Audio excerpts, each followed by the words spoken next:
निवडलेला आहे।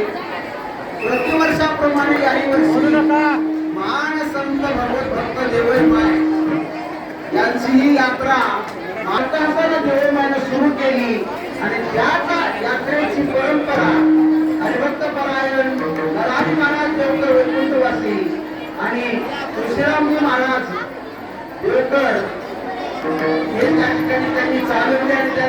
वर्षाचे त्या ठिकाणी विश्रांती महाराज चालवत आहेत. धन्यवाद आहे. एक दिवस उपवास केला, एखादं धरली तर दुसऱ्या दिवशी चक्रा येतात. त्यांचा जन्माचा उपवास आहे. 3 पिढ्याचा उपवास आणखी चालू सुटला नाही. अशी उपासना त्या ठिकाणची आहे. महान भक्त देवमाई यांनी भरवलेली यात्रा. तुम्ही आमची सर्व वारकरी या यात्रेचे देवमाईची सेवा करण्याचा प्रयत्न करूया. विठाला विठाला.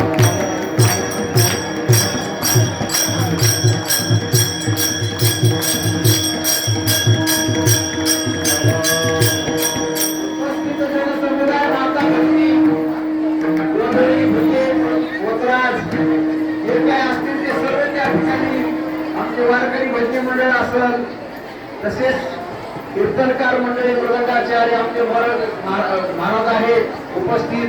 सर्व त्या ठिकाणी महाराज उशीर झालाय. कोणाचं नाव विसरलं तर होणार का नाराज. विठाला विठाला.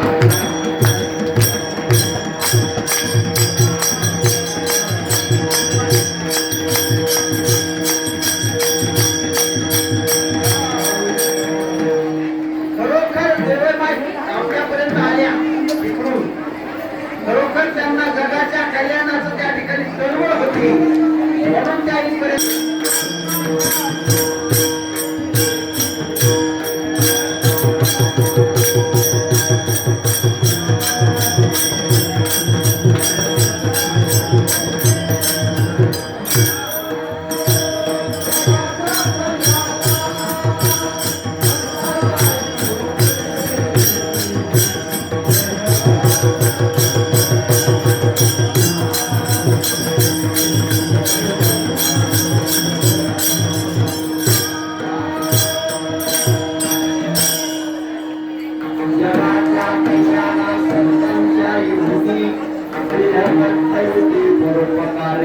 म्हणून इथपर्यंत आल्या आणि या देवाची स्थापना केली.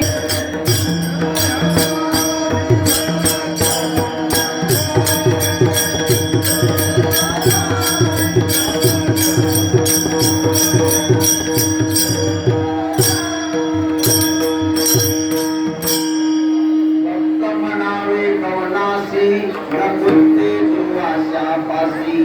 फक्त म्हणावंच म्हणलं सारखे दिसायले. कावळा काळ्या रंगाचा दिसतोय आणि कोकिळा सुद्धा काळ्या रंगाची दिसते.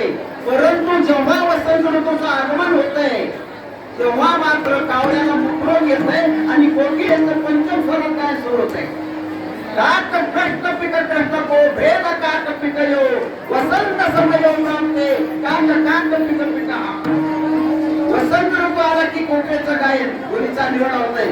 वास्तव प्रत्येकाच्या मोठी हिरागार मोठी दोन्हीची संसारती करू नये. हिऱ्याचा गारगोटीचा रंग सारखाच असेल तरी सारखा म्हणता येत नाही. कसं आहे, महादेवाच्या पिंडीचा दगडी सारखाच आहे आणि पायरीचा दगडी सारखाच आहे. दोन्हीच्या पाया पडत नाहीत. एकाच्या पाया पडते तर एका पाय ठेवून देतात.